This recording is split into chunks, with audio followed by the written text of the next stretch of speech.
श्रीमद् देवी भागवत की श्रवण विधि, फल तथा महात्म्य। ऋषिगण बोले, महाभाग सूत जी, हम देवी भागवत के उत्तम महात्म्य को सुन चुके हैं, अब पुराण श्रवण की विधि सुनना चाहते हैं।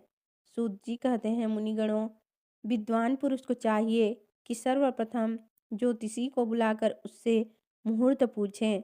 ज्येष्ठ मास से लेकर 6 महीने पुराण सुनने के लिए उत्तम है। हस्त, अश्विनी, मूल, पुष्य, रोहिणी, श्रवण एवं मृगशिरा तथा अनुराधा नक्षत्र, पुण्यतिथियों और शुभ ग्रहवार, इनमें कथा आरंभ करने से उत्तम फल प्राप्त होता है।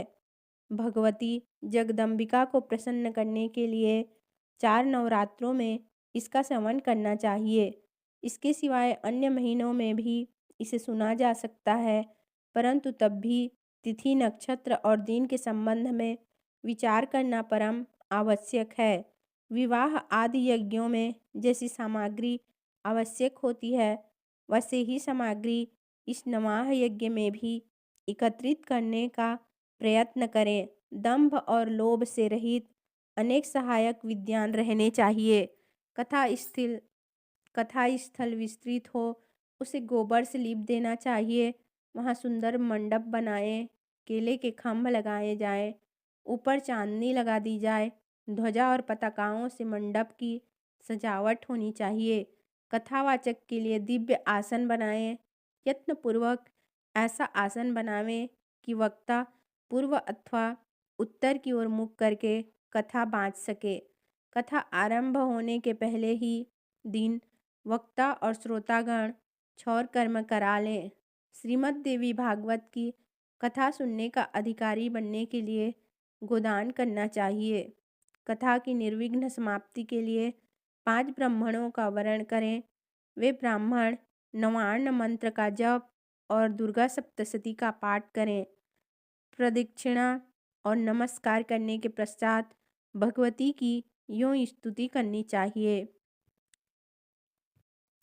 कात्यायनी, आप महामाया एवं जगत की अधीश्वरी हैं। भवानी, आपकी मूर्ति कृपामयी है। मैं संसार रूपी सागर में डूब रहा हूँ, मेरा उद्धार कीजिए। ब्रह्मा, विष्णु एवं शिव से सुपूजित होने वाली जगदम्बिके, आप मुझ पर प्रसन्न हो। देवी, मैं आपको नमस्कार करता हूँ, मुझे अभिलाषित वर देने की कृपा करें। इस प्रकार प्रार्थना करने के पश्चात मन को एकाग्र करके कथा सुने। 9 दिनों तक सभी नियम प्रथम दिन की तरह करने चाहिए। इस प्रकार नवाह व्रत करके कथा का उद्यापन करना चाहिए। फल की अभिलाषा रखने वाले पुरुष महाअष्टमी व्रत के समान इसका भी उद्यापन करें। कथा समाप्ति के दिन संपूर्ण दोषों के शमनार्थ गायत्री सहस्त्रनाम अथवा विष्णु सहस्त्रनाम का पाठ करना चाहिए।